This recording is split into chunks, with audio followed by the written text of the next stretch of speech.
আমার আখিরি জামানার পয়গম্বর সরকারে কায়নাত দু জাহানের সরদার নবী রহমত জনাবে মুহাম্মদ রাসূলুল্লাহ সাল্লাল্লাহু আলাইহি ওয়াসাল্লামের উম্মতেরা, আখিরি জামানার আমার গোলামেরা প্রতিদিন কমপক্ষে 5 ওয়াক্ত নামাজ ফরজ পড়বে। 5 ওয়াক্ত নামাজে প্রতিদিন কমপক্ষে 17 রাকাত সালাত ফরজ পড়বে। কত রাকাত? ফজরের নামাজ 2 রাকাত, জোহরের নামাজ 4 রাকাত, কত হলো? আসরের নামাজ 4 রাকাত, কত হলো? মাগরিবের নামাজ 3 রাকাত, কত হয়েছে? ইশার নামাজ 4 রাকাত, কত হলো? আল্লাহ বুঝাতে চাইলেন জিবরাইল রে, আখিরি জামানার গোলামেরা প্রতিদিন কমপক্ষে 17 রাকাত সালাত তারা ফরজ পড়বে। প্রত্যেকটা রাকাতে কমপক্ষে 2টা করে সেজদা দিবে। প্রত্যেকটা সেজদায় কমপক্ষে 3 বার পড়বে সুবহানা রব্বিয়াল আলা।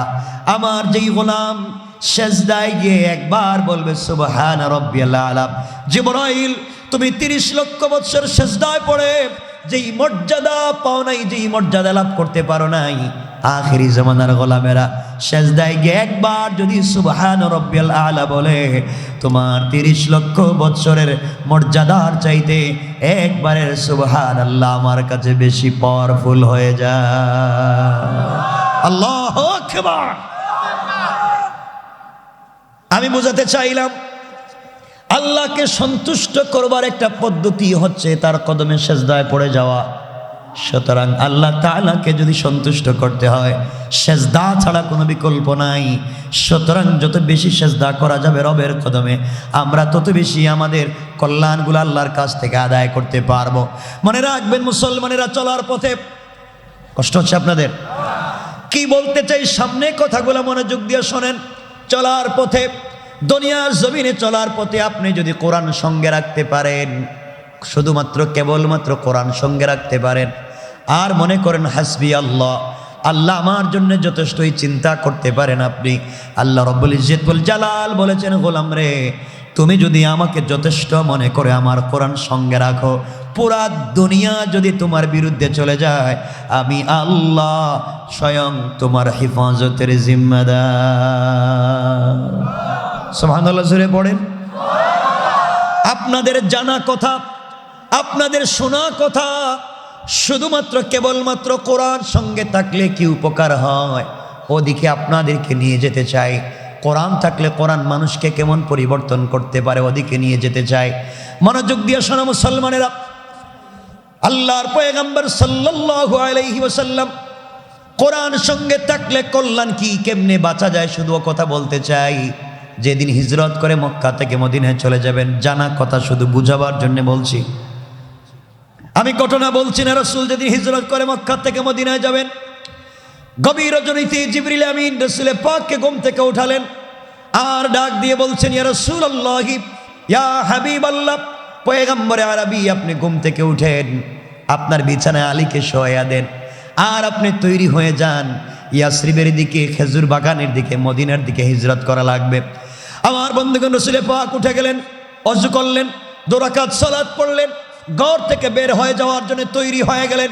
হঠাৎ আমার রাসূলের কানের ভিতরে একটা আওয়াজ চলে এসেছে। নবীজি বুঝতে পারলেন ঘরের চতুর্দিকে, তার ঘরের চতুর্দিকে গোটা দুনিয়ার, গোটা পৃথিবীর কাফেরেরা একত্রিত হয়ে গিয়েছে।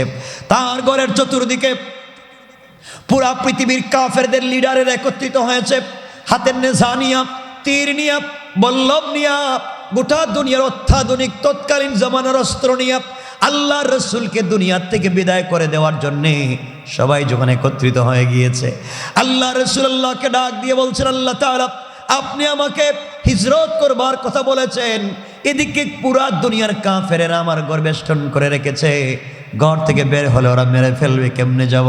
আল্লাহ রব্বুল ইজ্জতুল জালাল বললেন, বন্ধুরে তুমি আমার উপরে ভরসা করে কোরআন থেকে তিলাওয়াত করে বের হয়ে যাওয়ার দায়িত্ব তোমার, আর তোমাকে হেফাজতের জিম্মাদার স্বয়ং আমি আল্লাহ। পড়েন সুবহানাল্লাহ। কথাগুলা বুঝেন কি বলতে চাই। আল্লাহ রসুল বুঝতে পারলেন দিলে যদি কোরআন থাকে, দিলে যদি কোরআন থাকে, আল্লাহ যথেষ্ট বিশ্বাস থাকে, গোটা দুনিয়ার কাফেরেরা বিরুদ্ধে চলে গেলে কিছু হতে না পারে, নবীজি দরজার কাছাকাছি পৌঁছে গেলেন। আবার আল্লাহকে ডাক দিয়ে বলছেন, আল্লাহ তাআলা আমি ঘর থেকে বের হয়ে যাব, কিন্তু আপনি বলছেন আপনি আমাকে বাঁচাবেন, সন্দেহ নাই, অন্তরে প্রশান্তি পাচ্ছি না। আমাকে প্রোটেক্ট করবার জন্যে, আত্মরক্ষার জন্যে আমাকে কি কোনো জিনিস দেওয়া যায় না? আল্লাহ রাব্বুল ইজ্জত ওয়াল জালাল বলছেন, বন্ধুরে হাতের মধ্যে কিছু বালি নিবা। আমি যা বলতে চাই বুঝেন। হাতের মধ্যে কিছু বালি নিবা, অথবা কঙ্কর নিবা, অথবা কিছু পাথর নিবা, আর আমার কোরআন থেকে তেলাওয়াত করে ওখানে ফু দিয়ে দরজা খুলে সামনের দিকে নিক্ষেপ করে দিবা। এর ভিতরে দিয়ে তুমি চলে যাইবা। পৃথিবীর কোনো কাফের তোমাকে দেখবেও না, ক্ষতিও করতে পারবে না। আল্লাহ রাসূল মুচকি হাসলেন, আল্লাহকে ডাক দিয়ে বলছেন, আল্লাহ তাআলা কি বললেন আপনি?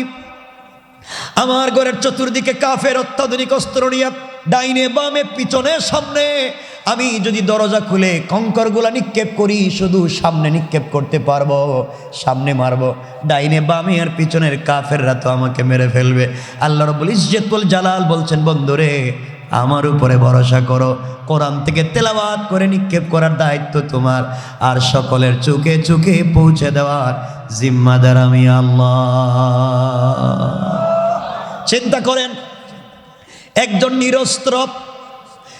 নিরস্ত্র অসহায় মানুষ, শুধুমাত্র হাতে কিছু কঙ্কর নিয়েছে, আর কিছুই নাই। তার সঙ্গে আছে কোরআন, এর হাতে আছে মারণাস্ত্র। আল্লাহ রাসূল দরজা খুললেন, কঙ্করগুলা সামনের দিকে মারলেন। আমার নবী তাকায়া দেখেন, নিক্ষেপ করলেন সামন দিকে, ডাইনে বামে পিছনের কাফেরেরা চোখ রগড়াতে লাগলো, চোখ মুছতে লাগলো। নবীজি মদিনায় পৌঁছে গেলেন, কেউ আমার রসুলকে ধরলো না, দেখতে পাইল না। আমার বন্ধুগণ কথা কি বোঝাতে চাই দেখেন, নবীজি মদিনায় পৌঁছে যাওয়ার পরে আনন্দের একটা দিনে আল্লাহ রাব্বুল ইজ্জত ওয়াল জালাল সুযোগ বুঝে পয়গম্বরকে জিজ্ঞাসা করে, বন্ধুরে আমি তোমার কাছে জানতে চাই, ওই দিন কাফেরদের অত্যাচার থেকে কেমনে নিজেকে বাঁচালা? গোটা দুনিয়ার কাফেররা অস্ত্র নিয়ে তোমার সামনে, তোমাকে কেউ দেখলো না, তুমি নিরস্ত্র একজন মানুষ কেমনে পৌঁছে গেলা? জবাব দাও।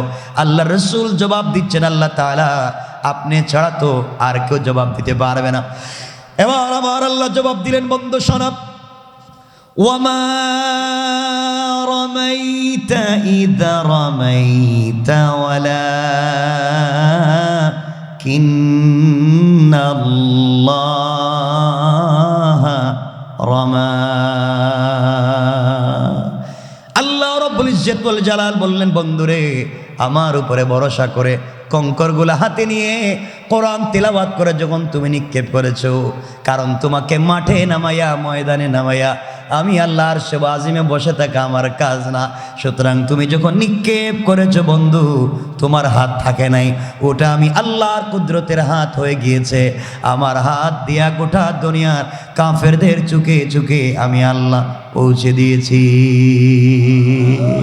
আল্লাহু আকবার। আমি বুঝাতে চাইলাম ওখান থেকে, আমাদের কাছে দুনিয়ার কোন অস্ত্র নয়।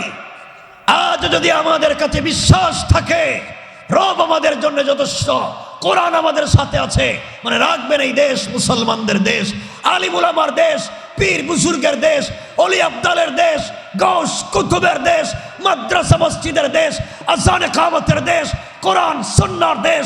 এই দেশের ভিতরে আলিম উলামা, মসজিদ মাদ্রাসা, কোরআন সুন্নাহর বিরুদ্ধে যারা দাঁড়াবে, মুসলমানের আল্লাহর উপরে ভরসা করে কোরআন সঙ্গে নিয়ে যদি নেমে যায়, একটা কাফের কেউ রাস্তায় খুঁজে পাওয়া যাবে না। কিন্তু কথা হচ্ছে, আমাদের সে বিশ্বাস আমাদের আজও প্রতিষ্ঠিত হলো না, আজও সেই বিশ্বাস দিলে প্রতিষ্ঠিত হলো না। আমি এভাবে যদি কথা বলতে চাই, বহুত হাজারো ঘটনা বলতে পারবো। কোরআন রাসূলের পাককে কেমনে বাঁচিয়ে দিয়েছে, এমনকি রাসূলকে মারবার জন্য সামনে হাজির নবীজি কোরআন তিলাওয়াত করতেছেন, ও সব দেখে রাসূলরে দেখে না। সুবহানাল্লাহ বললেন না? রব বলেছেন, হিজাবাম মাসতুরা, আমি গোপন পর্দা পাঠাইয়া তোমাকে হেফাজতের ওয়াদা দিলাম। কিন্তু আমরা সে কোরআনকে বুঝিনি, আমরা কোরআন ধারণ করতে পারছি না। সাহাবায়ে কেরাম কোরআনকে যেভাবে অনুধাবন করেছিলেন, তাবেঈন, তবে তাবেঈন, আইম্মা মুজতাহিদিন, সালফে সালেহিন, আকাবির দ্বীন, উলামায়ে মুতাকাদ্দিমিন, মুতাআখিরিন, আসফিয়ায়ে কেরাম কোরআনকে যেভাবে অনুধাবন করতে পেরেছিলেন, আমরা তা করতে পারিনি। কথা বলেন না কেন? কোরআন মানুষকে কেমনে পরিবর্তন করেছে। হযরত ওমর ফারুক রাদিয়াল্লাহু তাআলা আনহুর কথা আপনারা জানেন, শুনেন মনোযোগ দিয়ে, কয়েকটা কথা মাত্র। ওমর তো ওই ব্যক্তির নাম ছিল, পয়সা দিলে রাত্রে মাথা লাগবে না, দিনে মাথা লাগবে, পয়সা দিলেই মাথা কেটে এনে দিতে পারবে। এমন করে রাসূল পাক সাল্লাল্লাহু আলাইহি সাল্লামের মাথা কাটবার জন্য যে লোকটা তরবারি হাতে নিয়ে বের হয়েছে, চিন্তা করেছেন সেই লোকটা কত বড় জবরদস্ত। আল্লাহ রাব্বুল ইজ্জতুল জালালের পয়গম্বর তার কাছে কোরআন নিয়ে গেলেন, শুধু কোরআন পৌঁছে দিলেন তার কাছে, কোরআনটা তাকে বুঝাইয়া দিলেন। হযরত ওমর হয়ে গেলেন অর্ধ জাহানের খলিফা। আল্লাহু আকবার বললেন না? কি পরিবর্তন করেছে আল কোরআন। আর আজকে আমাদেরকে কোরআন পরিবর্তন করে না। এদিকে কোরআন শরীফ পড়ি, সকালবেলা কোরআন শরীফ পড়া, মুরব্বিয়া অনেক আছে সকালবেলা রুটিন মতো কোরআন শরীফ পড়া, পীর সাহেবের তসবিহ জৈফা কুদালে একটা কান্দে নিয়ে জমিতে গিয়ে আরেক বেচারার আইল কাটটা নিজের জমিতে ঢুকায় দেয়। কথা কয় না কেরে? আছে না নাই? সেও কোরআন পড়ছে কিন্তু কোরআন থেকে পরিবর্তন করছে না, কারণ কোরআনের শিক্ষা তার দিলে অনুধাবন করতে পারে নাই। আবার কথা কি বুঝতে পেরেছেন বাবা? কথা কি বুঝতে পারছেন? কথাগুলো শোনেন, দেখেন ওমর কেমনে পরিবর্তন হয়, ওমর কি হয়েছিলেন কোরআন দিয়ে, ছোট্ট মনোযোগ দিয়ে শোনেন। আমার মুসলমান বন্ধুগণ গভীর মনোযোগ। রাসূল পাকের ইন্তেকালের পরে খলিফাতুল মুসলিমিন হযরত আবু বকর রাদিয়াল্লাহু তাআলা আনহু যখন মদিনার খলিফা, ওই রাষ্ট্রের প্রধান বিচারপতির নাম হলো হযরত ওমর, চিফ জাস্টিস। আর এই রাষ্ট্রের নির্বাহী পরামর্শদাতা হযরত আলী এবং হযরত ওসমান। ইসলামিক রাষ্ট্র মদিনার রাষ্ট্র চলতে লাগলো। একদিন ফজরের সালাত পড়ে মসজিদে নববীতে হযরত সিদ্দিক আকবর বসা, ওমর ফারুক বসা, সমস্ত সাহাবায়ে কেরাম বসা। হযরত ওসমান হাজির হয়ে গেলেন। ওসমান ডাক দিয়ে বলছেন, ভাই আবু বকর রে, আপনার কাছে আমি জানতে চাই, আপনার কাছে আমি জানতে চাই মদিনার রাষ্ট্র আপনি কি দিয়ে চালান। কথাগুলো শোনেন। সমাজে যদি কোরআন প্রতিষ্ঠিত হয়ে যায় কি হতে পারে আপনি দেখেন। সিদ্দিক আকবর ডাক দিয়ে বলছেন, ভাই ওমর রে, ভাই ওসমান রে, এই রাষ্ট্র আমি কোরআন দিয়ে চালাই।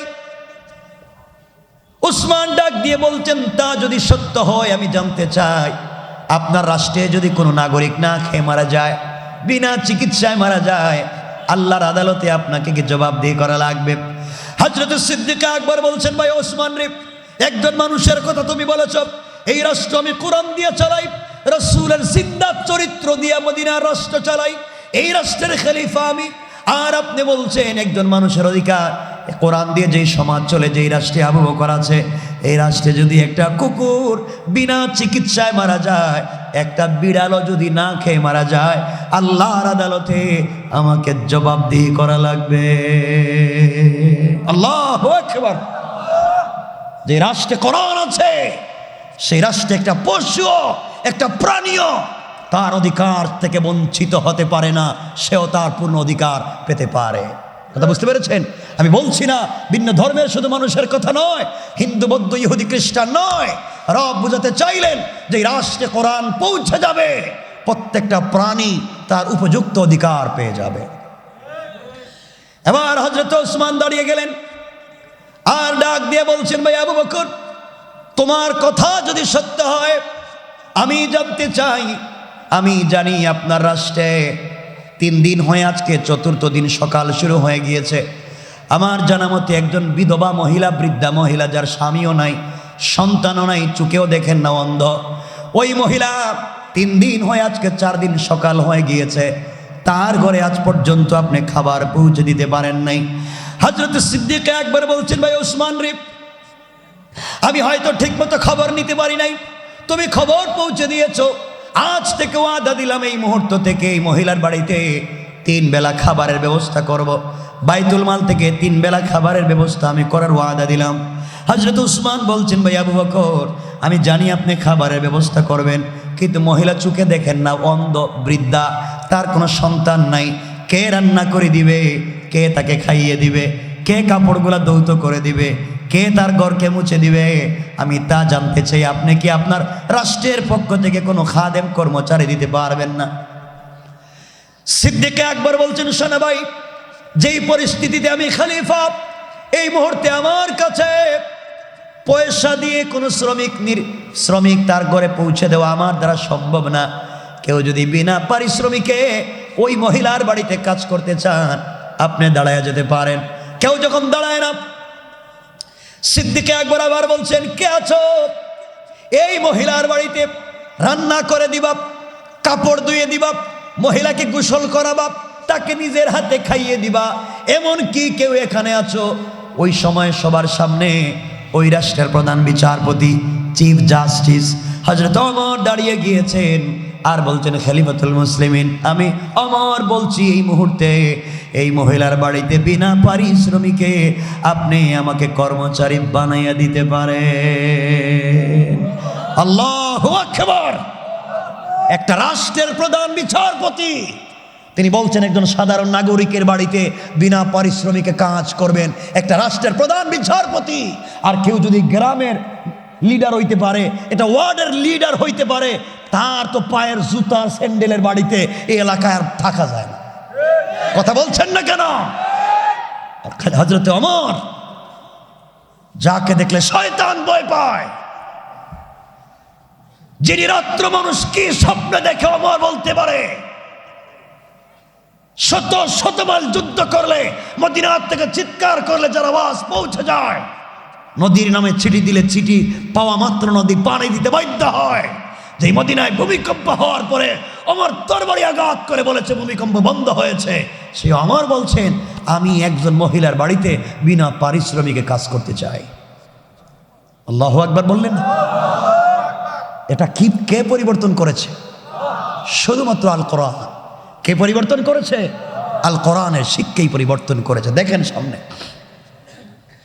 সিদ্দিকে আকবর বলছেন, ভাই ওমর রে, স্বেচ্ছায় দায়িত্ব নিয়েছ, ঠিক মতো যদি দায়িত্ব আদায় না করতে পারো তাহলে অবশ্যই তুমি আমি আবু বকরের দরবারে, আবু বকরের আদালতে জবাবদিহি করা লাগবে। আর আল্লাহর আদালতে তোমার বিরুদ্ধে আমি আবু বকর নালিশ করব। ওমর ফারুক বলছেন, ভাই চিন্তা করবেন না, আমি প্রতিদিন ফজরের সালাত পড়ে অফিসে যাওয়ার আগে মহিলার বাড়িতে কাজ করে দিয়ে যাব, অফিস থেকে বাড়িতে যাওয়ার সময় মহিলার বাড়িতে কাজ করে দিয়ে যাব। পরের দিন থেকে ডিউটি শুরু করে দিলেন। ফজরের সালাত পড়ে নাস্তা সেরে অফিসে যাওয়ার আগে হযরত ওমর ফারুক রাদিয়াল্লাহু তাআলা আনহু ওই মহিলার বাড়ির দরজায় পৌঁছে গেলেন। দরজায় নক করে সালাম দিয়ে বলছেন, আম্মা জান, আমি আপনার বাড়ির নির্ধারিত খাদেম, আমি এসেছি, বলেন তো আপনার ঘরে কি করে দেওয়া লাগবে মা? আমি কি রান্না করে দেব? আপনার ঘরকে মুছে দেব? গলার ভিতর থেকে আওয়াজ হলো, আওয়াজ আসলো, কে যুবক? তোমাকে চিনতে পারি নাই, তোমার কণ্ঠের আওয়াজকে আমি বুঝতে পারি নাই যুবক রে। তুমি এসে বলছো তুমি নির্ধারিত খাদেম। তুমি আসার প্রায় 3 ঘন্টা আগে আরেকজন যুবক এসে আমার ঘরের সবগুলা কাজ করে দিয়ে চলে গিয়েছে। হযরত আমার আশ্চর্য হয়ে গেলেন, দায়িত্ব আমার, কে আদায় করে দিয়ে চলে যায়? সিদ্ধান্ত নিলেন আগামীকালকে ফজরের সালাত পড়ে আর দেরি করবেন না, সালাম ফিরিয়ে মহিলার বাড়িতে পৌঁছে যাবেন। যেই কথা পরের দিন হযরত আমার ফজরের সালাত পড়ে দেরি করলেন না, মহিলার বাড়ির দরজার সামনে হাজির হয়ে গেলেন। দরজায় নক করে বলছেন, আম্মা জান, আমি আপনার বাড়ির নির্ধারিত খাদেম, আপনার কাছে আমি জানতে চাই মা, বলেন তো কি করে দেওয়া লাগবে? মহিলা জবাব দিচ্ছেন, যুবক রে, আজও তুমি এসেছো বাবা, তুমি আসার প্রায় 2 ঘন্টা আগে আরেকজন যুবক এসে আমার ঘরের সবগুলা কাজ করে দিয়ে চলে গিয়েছে। আমার নিজেকে সামলিয়ে রাখতে পারলেন না, সারাদিন অফিস করলেন, ভাল লাগে না। তৃতীয় দিন চিন্তা করলেন, ফজরের নামাজের আগে কাজ করে এরপরে নামাজে আসবো। ফজরের নামাজের আগে আস্তে আস্তে করে ওমর তৃতীয় দিন মহিলার বাড়ির দরজার সামনে পৌঁছে গেলেন। ডাক দিয়ে বলছেন, আম্মা জান, আমি নির্ধারিত খাদেম, বলেন না আপনার ঘরে কি করে দেওয়া লাগবে মা? আপনার কাপড় কি ধৌত করে দেওয়া লাগবে? আপনার ঘর কি মুছে দেওয়া লাগবে? আমি এসে গিয়েছি। মহিলা জবাব দিচ্ছেন, যুবক রে, তুমি এসেছ আমার কাজ করে দেওয়ার জন্যে। যুবক, তুমি জানো না, তুমি আসার 1 ঘন্টা আগে আরেকজন যুবক এসে আমার ঘরকে মুছে দিয়া, আমার কাপড়গুলাকে ধৌত করে দিয়া, আমার খাবারগুলাকে রান্না করে নিজের হাতে আমাকে খাইয়ে দিয়া, আমার হাতকে উপর দিকে উঠাইয়া বিড় বিড় করে কি যেন দোয়া করলো, আর আমাকে বলেছে আম্মা জান তুমি আমাকে ক্ষমা করে দিও, ঠিক মতো তোমার অধিকার দায়িত্ব আদায় করতে পারলাম না, এই জন্য আমাকে ক্ষমা করে দিও। এইভাবে দোয়া নিতে নিতে 1 ঘন্টা আগে একজন যুবক চলে গিয়েছে।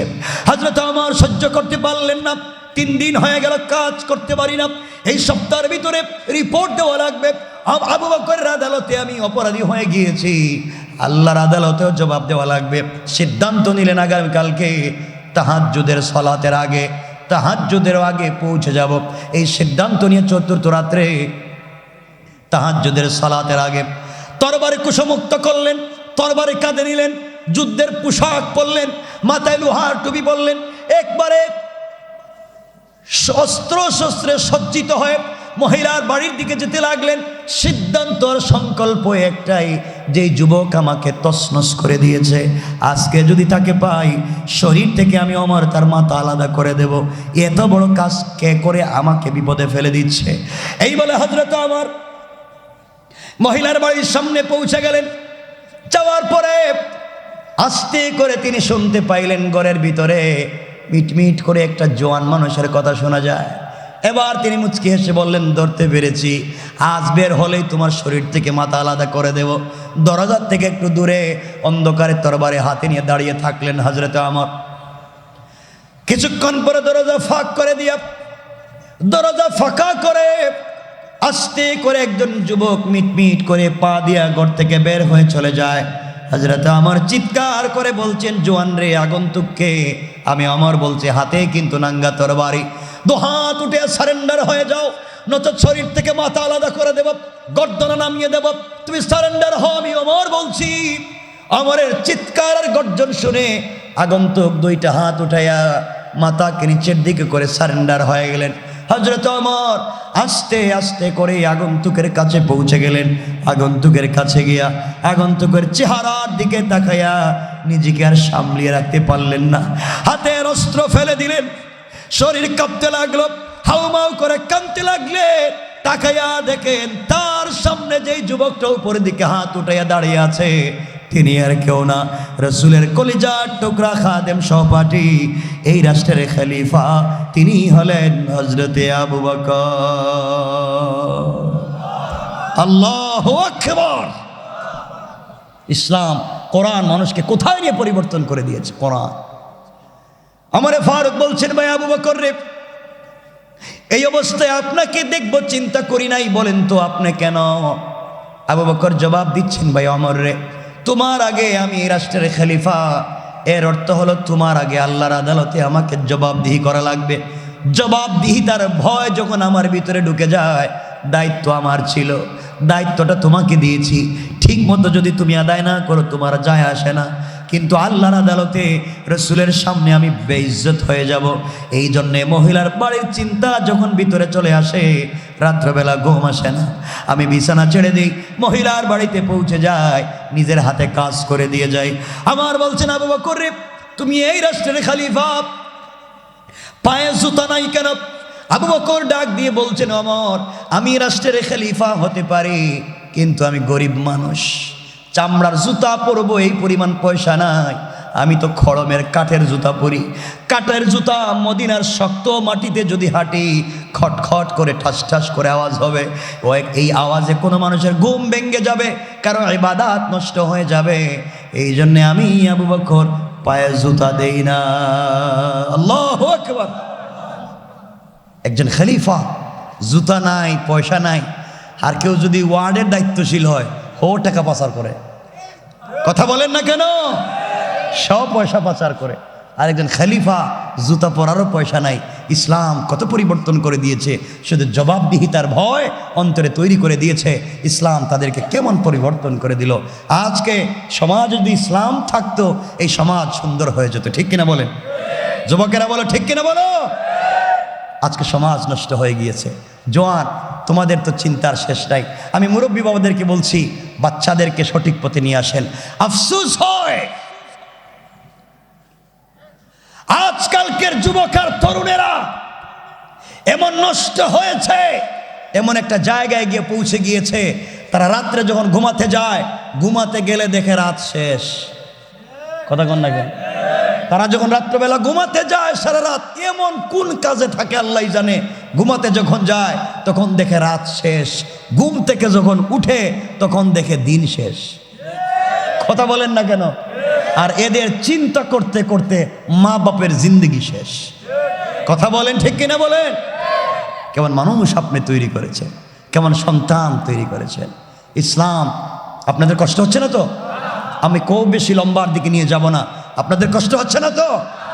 ইসলাম কত সুন্দর ছিল, ইসলাম বিনোদন শিক্ষা দিয়েছে, ইসলাম ভালোবাসা তৈরি করেছে। 1-2 মিনিটের মনোযোগ দিয়ে কথাগুলো শোনেন। আজকে উস্তাদের সঙ্গে ছাত্রের সম্পর্ক নাই, উস্তাদের সঙ্গে ছাত্র গ্রুপিং করে। আগেকার ছাত্ররা বয়ে থাকতো কোন বিয়াদবি করব আর উস্তাদ বেজার হয়ে যাবেন, বদদুয়া দিবেন। আর এখনকার উস্তাদেরা ভয়ে থাকে কোন কাজ করব, ছাত্র নারাজ হয়ে গেলে রাত্রে দরজায় তালা দিব। কথা বলেন না কেন? পুরো সমাজটাই উল্টে গেছে।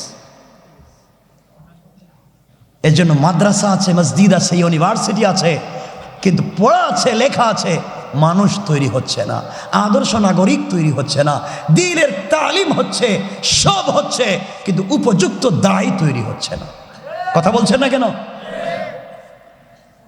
ইসলাম কত সুন্দর ছিল, 1-2 মিনিটে শোনেন বিনোদনটা কেমন ছিল। রাসূল পাক কথা যখন মনে পড়ে গেছে বলে দিচ্ছি, কেন বলতেছি মনোযোগ দিয়ে শোনেন। রাসূল পাক সাল্লাল্লাহু আলাইহি ওয়াসাল্লাম সাহাবায়ে কেরামকে মসজিদে নববীতে একদিন বলছেন, শোনো সাহাবীরা, আমি তোমাদেরকে মেহমানদারি করাতে চাই, দাওয়াত খাওয়াতে চাই। কে বলছেন? আল্লাহ রাসূল বলছেন। আলী কাছে বসা ছিলেন। আলী বলছেন, ইয়া রাসূলুল্লাহ, খার সামনে কি বলতেছেন? আমি না আপনার ঘরে থাকি, আপনি জানেন না? আমি তো জানি আজকে সকালেও আপনি খান নাই, দুপুরেও খান নাই, তো পাবলিককে খাওয়াইবেন কি দিয়ে? আপনি তো 2 বেলা খাইলেন না, আমি তো আপনার ঘরেই থাকি। রাসূল বলছেন, আলী, কতদিন হয়ে গেলে একটু ভালোবাসা বিনিময় হয় না, আনন্দ উল্লাস করতে পারছি না, চিত্ত বিনোদন হচ্ছে না, আমি একটু ভালোবাসতে চাই, সবাইকে নিয়ে একটু মজা করতে চাই। ইয়া রাসূলুল্লাহ, মজা করেন আর যাই করেন, খাওয়াইবেন কেমনে? এতগুলো লোকরে দাওয়াত দিলেন। নবীজি বলছেন, দেখো। কিছুক্ষণ পরে নবীজি বলছেন, সাহাবীরা তোমরা রেডি তো? ইয়া রাসূলুল্লাহ, আমরা তো আপনি মেহমানদারি করাবেন রেডি। নবীজি বললেন, ঠিক আছে, আমিও রেডি। তোমাদের পকেটে, তোমাদের ব্যাগে যার কাছে খেজুর আছে, খুরমা আছে, জব, রুটি আছে, সব আমারে দিয়ে দাও, আমারে দেও। সাহাবায়ে কেরাম রাসূল পাকের সামনে খেজুর, জব, রুটি দিতে লাগলেন। নবীজি বললেন, কেমনে দিছো? পয়সা দিয়া? ইয়া রাসূলুল্লাহ, এটা আপনাকে হাদিয়া দিলাম। সুবহানাল্লাহ বললেন না? নবীজি বললেন, তোমরা আমাকে হাদিয়া দিয়েছো, এখন আমি মালিক হয়েছি, ওটাই তোমাদের কাজকে আমি মেহমানদারি করব। সুবহানাল্লাহ বললেন না? সাহাবায়ে কেরামকে নিয়ে বসছেন সকল সাহাবায়ে কেরাম। নবীজি বলছেন, আলী কোথায়? আপনারা বলবেন, আলীকে তো চিৎকার দিয়ে ডাকবেন কেন? আলী তো আশেপাশেই আছে। ডাকার 2টা কারণ মনে পড়ে গেছে, হাদিস থেকে বলে দিই 2টা কারণ। 1, আলী ছিলেন বেটে, খাটো। আপনারা কি বলেন? বাইটিয়া, মানে খাটো খাটো বাইটিয়া। তো আলীকে এই জন্য ডাকলেন, আলী যদি পিছনে কোথাও বসে থাকে, রাসূল সাল্লাল্লাহু আলাইহি ওয়াসাল্লাম দেখতেছেন না, এই জন্য পিছনে বসে থাকলে তো বাইটিয়া মানুষে দেখা যায় না। নবীজি ডাকলেন, আলী কাছে আসো। সুবহানাল্লাহ বললেন না? তো আলী যে বেটে, কথা শোনেন দিল দিয়া, ক্ষমতা ছিল। হযরত ওমর, আবু বকর ছিলেন লম্বা, এই যে এইভাবে লম্বা লম্বা, আর আলী ছিলেন বাইঠিয়া, মানে খাটো। তো ওমর বলতেন, লানা লিখতে, লাম নুন আলিফ লানা, এই যে লানা, লাম নুন আলিফ, কি হইল? লানা। লামও লম্বা, আলিফও, আর নুন বাইঠিয়া। তিনি বলতেন, দেখো আমিও লম্বা, আমার আবু বকরও লম্বা, আমরা 2জন লম্বা লম্বা, আর আলী তুমি বাইটিয়া নুনের মতো মধ্যখানে পড়ে রইছ, আমরা 2জন না থাকলে তোমার অস্তিত্ব থাকতো না। মজা করতেছে। তো আলী তো ছাইড়া দেওয়ার লোক না। আলী বলতেছে, শোনো, লাউ কানা নুন বাইনাল আলিফ ওয়াল লাম, আমি নুন যদি আলিফ আর লামের মাঝখানে না থাকতাম, লাকানা লা, তোমরা হয়ে যাইতা না। কারণ লাম নুন আলিফের মধ্যখান থেকে নুন সরাইয়া দিলে লাম আলিফ জবর, মানে কি? কিছু নাই। তিনি বলতেন, আমি যদি মাঝখানে না থাকি, আমার কারণে তোমাদের অস্তিত্ব আছে। সুবহানাল্লাহ। কেমন বিনোদন! রাসূল বলছেন, আলী এখানে বসো। আলীকে এখানে বসালেন রাসূল পাক সাল্লাল্লাহু আলাইহি ওয়াসাল্লাম। ওমর, আবু বকর সবাই বসছেন গুল হইয়া। নবীজি সবাই খেজুর দিচ্ছেন, 5টা করে 10টা করে সমান করে খাও, সোজা করে। আর রসুল বলছেন, কে কোন স্বপ্নে দেখছো বলো, হাদিসের কথা, কে কোন স্বপ্ন দেখছো আমারে বলো। বিভিন্নজন বিভিন্ন গল্প করতেছেন, রসুল শুনতেছেন, আর সবাই হাসাহাসি করতেছেন, মুচকি হাসি, অনেক দিন পরে একত্রিত হয়ে খাচ্ছেন। নবীজি হঠাৎ দাঁড়িয়ে বলতেন, সাহাবীরা তোমরা খাবার বন্ধ করো। হঠাৎ নবীজি গরম হয়ে গেলেন, খাবার বন্ধ করতে বললেন। সাহাবা একরাম লজ্জাবোধ করলেন, খাবার রেখে দিলেন। ইয়া রাসূলুল্লাহ, কি হয়েছে? তোমাদেরকে লজ্জা নাই? তোমাদেরকে লজ্জা শরম বলতে কিচ্ছু নাই? আমি রাসূল তোমাদের সামনে বসা, আর তোমরা একবারে পেটুকের মতো, রাক্ষসের মতো খাচ্ছ, মানে খাইতেই আছো। সাহাবা একরাম বলছেন, রাসূলুল্লাহ আপনি সামনে এমনি তো মুখে দিয়ে খাবার যায় না, আর আপনি বলতেছেন আমরা পেটুক। পেটুক মানে কি কম খায় না বেশি খায়? কথা বলছেন না কেন? আপনারা কি কন? আপনারা কি কন? বেশি খায় যে রে, রাক্ষস কন, আর যেটাই কন বেশি খায়। নবীজি সাহাবা একরাম বলছেন, রাসূলুল্লাহ আমরা এমনি লজ্জায় খাচ্ছি না, কে বেশি খাইলো? নবীজি বলছেন, শোনো, যার সামনে খেজুরের বিচি, খেজুরের দানা বেশি দেখবা, মনে করবা হ্যাঁ সব থেকে বড় পেটুক, বেশি খাইছে। সাহাবা একরাম চিন্তা করলেন, এত বড় পেটুক কে? রসুলের কাছে বসে খাওয়া শুরু করেছে, রসুলের চোখ পড়ে গেছে। সাহাবা একরাম খুঁজতে লাগলেন, খুঁজতে খুঁজতে দেখেন হযরতে আলী তো কাছে বসাইছেন, আলীর সামনে বিচির এক স্তূপ হয়ে গেছে, এতগুলা। আলীর সামনে বিচির অভাব নাই। ওমর বলছে, এমনি তো বাইটিয়া, আর এমন যে খায়, লজ্জা শরম বলতে কিচ্ছু নাই। নিজের শ্বশুর বসা, আমরা বসা, মানুষ কি এভাবে খাইতে পারে? হযরতে আলী দেখলেন ইজ্জত বলতে আর কিচ্ছু থাকলো না শ্বশুরের সামনে। এরপরে আরো ভাইরা ভাই বসা, হযরতে উসমান বসা, এদের সামনে বেইজ্জত করে একবারে ছেড়ে দিছে। আলী দাঁড়ালেন, বলছেন, শোনো ওমর, আমাকে ছোট দেখে যা মন চায় তা বলে দিও না।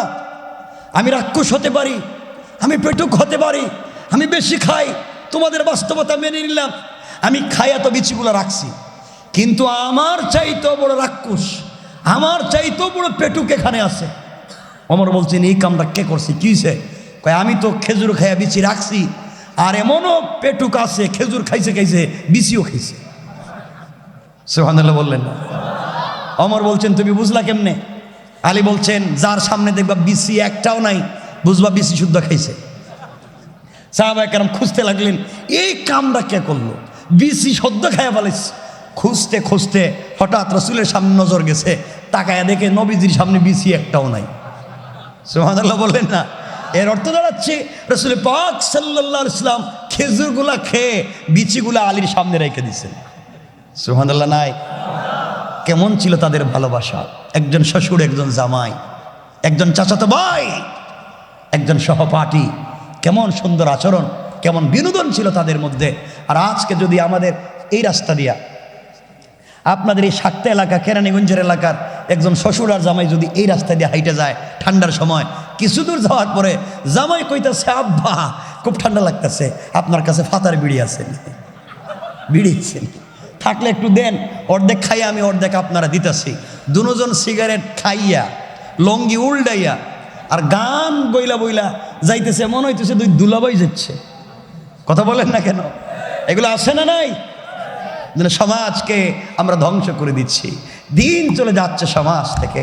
এই সমাজকে যদি সুন্দর করতে হয়, আল্লাহ রাসূলের চরিত্রের কোনো বিকল্প, আরো জোরে বলেন বিকল্প, সমাজে দিন জিন্দা করা লাগবে।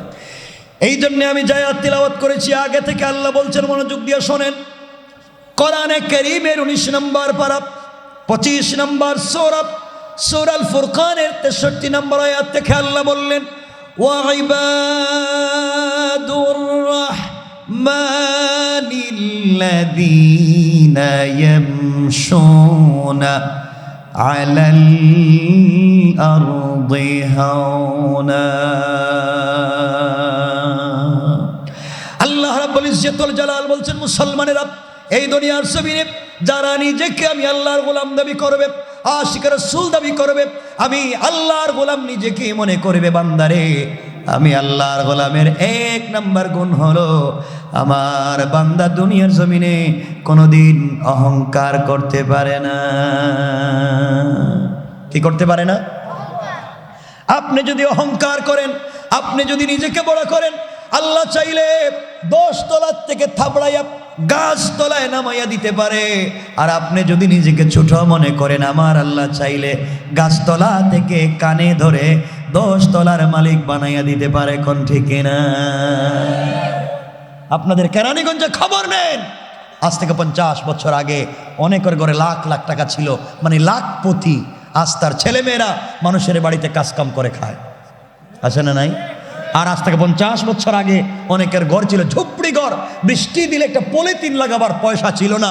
আল্লাহ তাআলা আজকে তার ঘরে লাখ লাখ কোটি কোটি টাকার মালিক বানিয়ে দিয়েছে, আছে না নাই? এই জন্য আল্লাহর গোলাম দাবি করলে 1 নম্বর অহংকার করা যাবে। জোরে আওয়াজ করে বলেন যাবে।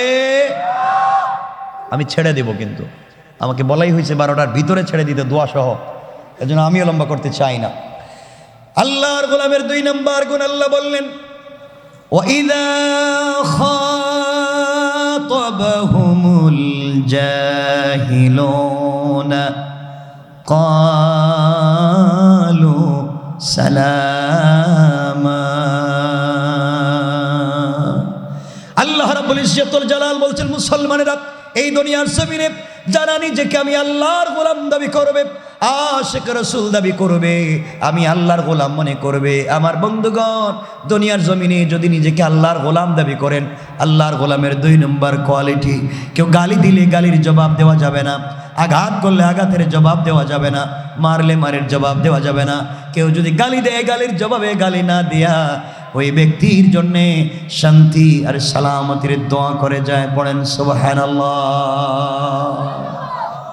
আল্লাহর গোলামের 2 নম্বর গুণ, গালি দেওয়া যাবে। কথা বলছেন না কেন? যাবে। আপনারা দেননি না মনে হইতেছে, এরা তো সব অলিয়া অলিয়ার দেশে আইছে, এত গালিগালাজ করে কেটে রাস্তাঘাটে। এই জন্য আল্লাহর ওয়াস্তে আল্লাহর গোলাম দাবি করলে গালিগালাজ করা যাবে? বলেন না যাবে। মনে রাখবেন, আল্লাহর গোলামের 3 নম্বর গুণ আল্লাহ বললেন, ওয়াল্লাযীনা ইয়াবিতুনা লিরাব্বিহিম সুজদান ওয়া কিয়ামা। আল্লাহ রাব্বুল ইজ্জতুল জালাল বলেন, মুসলমানেরা আল্লাহর গোলাম যারা দাবি করবে, আমার গোলামের কন্ডিশন আর কোয়ালিটি হলো, আমার গোলাম সুজদান ওয়া কিয়ামা, বিপদে পড়ে গেলে সেজদা করবে আমার কদমে, রুকু করবে আমার কদমে। সুতরাং আজকালকে যারা আল্লাহর পা ছাড়া তারে মাজারে গিয়ে সেজদা করে, কসম রব্বে পাকের জাতের, তারা আল্লাহর গোলাম হতে পারে না। ঠিক কিনা বলেন? আল্লাহর গোলামের 1 নম্বর গুণ অহংকার করা যাবে না, যার ভিতরে অহংকার নাই। 2 নম্বর গালি দেওয়া যাবে না, যে গালি দেয় না। 3 নম্বর রুকু সেজদা আল্লাহর পায়ে, যা অন্য জায়গায় সেজদা করে না। এই 4 গুণ যারা অর্জন করে দুনিয়ার জমিনে চলবে, এই 3 গুণ অর্জন করে যারা দুনিয়ার জমিনে চলবে, 4 নম্বর আল্লাহ বলছেন, তোমার যদি চলার প্রতি গুনাহ হয়ে যায়, ইউসলিহ লাকুম আমালাকুম, আমি তোমার চরিত্র সংশোধনের দায়িত্ব নিলাম এবং তোমার আমলকে সংশোধন করব। ওয়াগফির লাকুম যুনুবাকুম, তোমার জিন্দেগীর অপরাধগুলোকে ক্ষমা করে দেব, শুধুমাত্র কেবলমাত্র ইন্তেকালের আগে যদি ঠিকমতো তওবা করতে পারো। এটাই আয়াতে আল্লাহ বলছেন।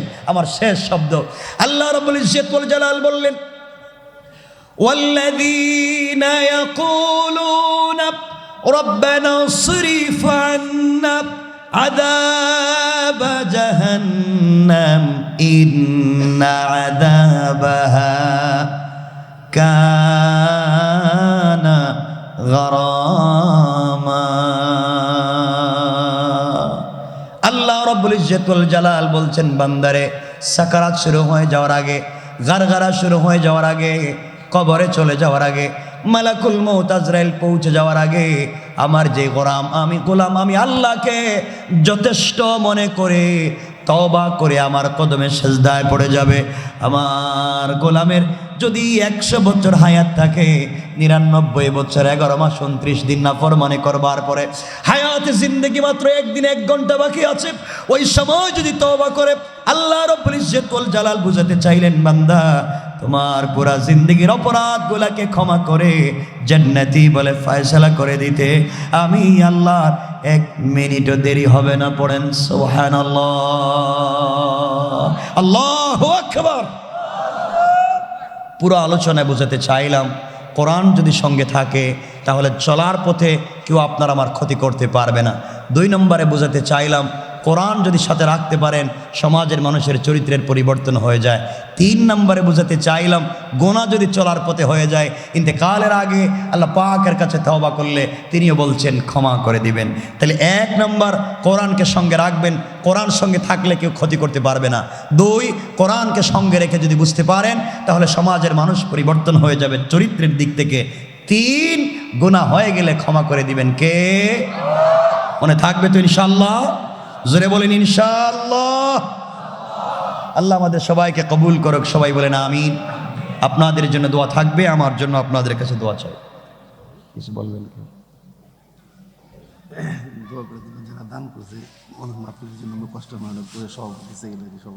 সবার জন্য দোয়া, আমার জন্য আউ্বালান দোয়া চাই। আপনারা আমার জন্য দোয়া করবেন, আমি দোয়ার মহতাজ।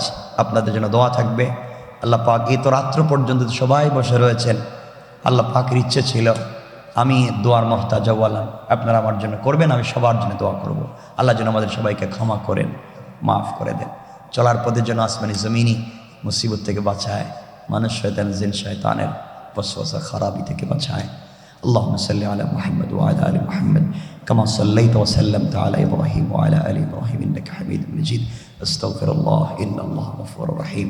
استغفر الله الذي لا اله الا هو الحي القيوم واتوب اليه.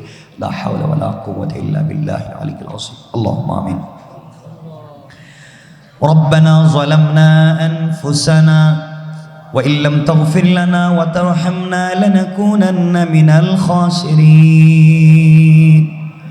ربنا آتنا في الدنيا حسنة وفي الآخرة حسنة وقنا عذاب النار وادخلنا الجنة مع المتقين والأبرار.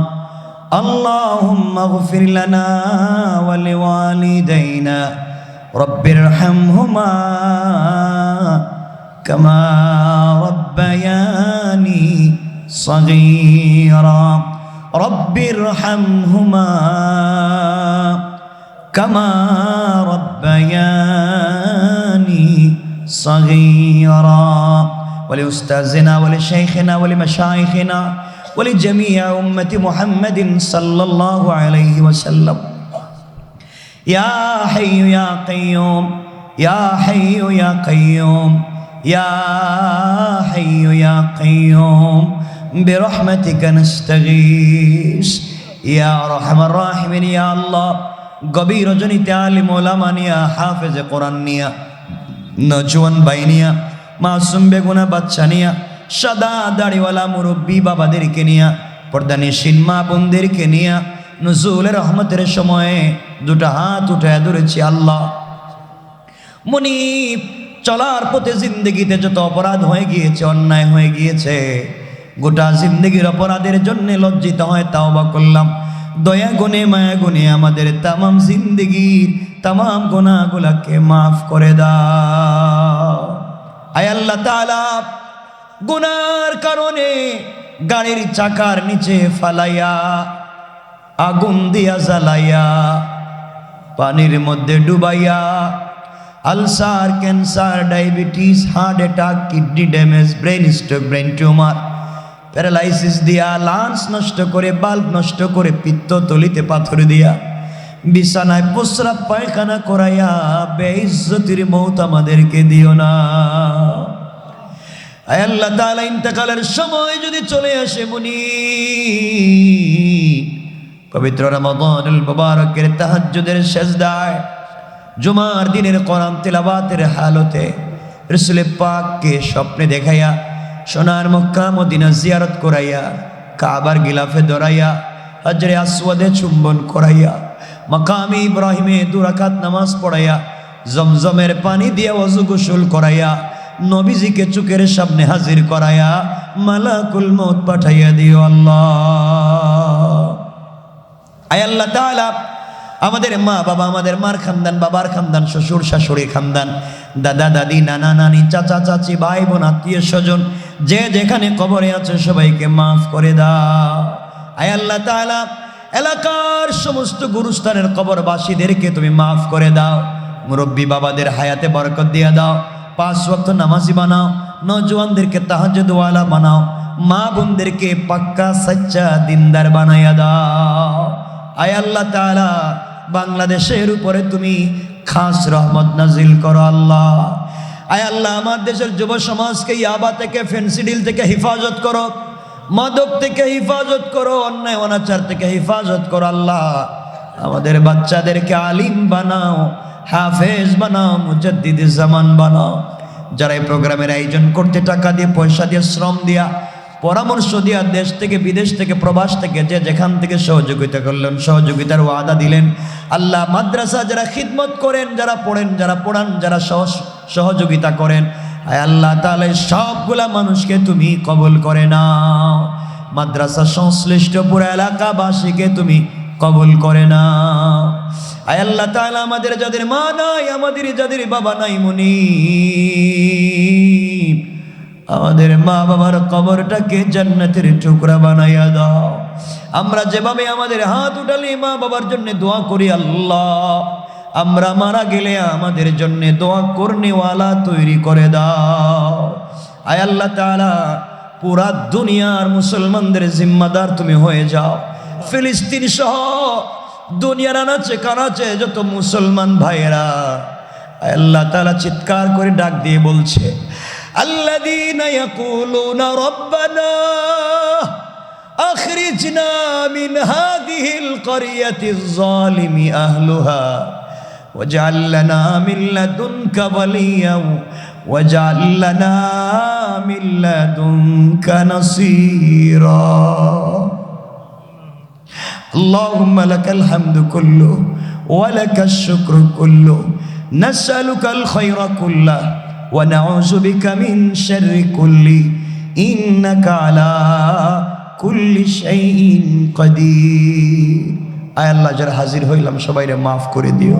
আমাদের পক্ষ থেকে লাখ কোটি দুরুদ সালামের হাদিয়া রাসূল পাকের রূহ মুবারকে পৌঁছায়া দিও। আল্লাহ, মানুষ শয়তান জিন শয়তানের ওয়াসওয়াসা খারাবি থেকে বাঁচাও। ইয়া আল্লাহ, আসমানি জমিনি মুসিবত থেকে বাঁচাও। যারা হিংসা করে, গীবত করে, শিকায়াত করে, সমালোচনা করে, হামলা মামলা করে, মসজিদ মাদ্রাসার জায়গা জমি দখল করে, ইয়া আল্লাহ দুনিয়ায় বেইজ্জত করতেছে আল্লাহ। কাদের চেহারা, কাদের চোখ, কাদের চেহারা আমাদের চোখের সামনে বাজতেছে আল্লাহ, এদের হিদায়াত থাকলে হিদায়াত দিয়ে দাও, হিদায়াত না থাকলে নমরুদ ফেরাউনের মতো ধ্বংস করে দাও। সাল্লাল্লাহু তাআলা আলা নবী ওয়া আলা আলিহি ওয়া সাহবিহি আজমাইন ওয়ারহামনা মাআহুম বিরহমাতিকা ইয়া আরহামার রাহিমিন।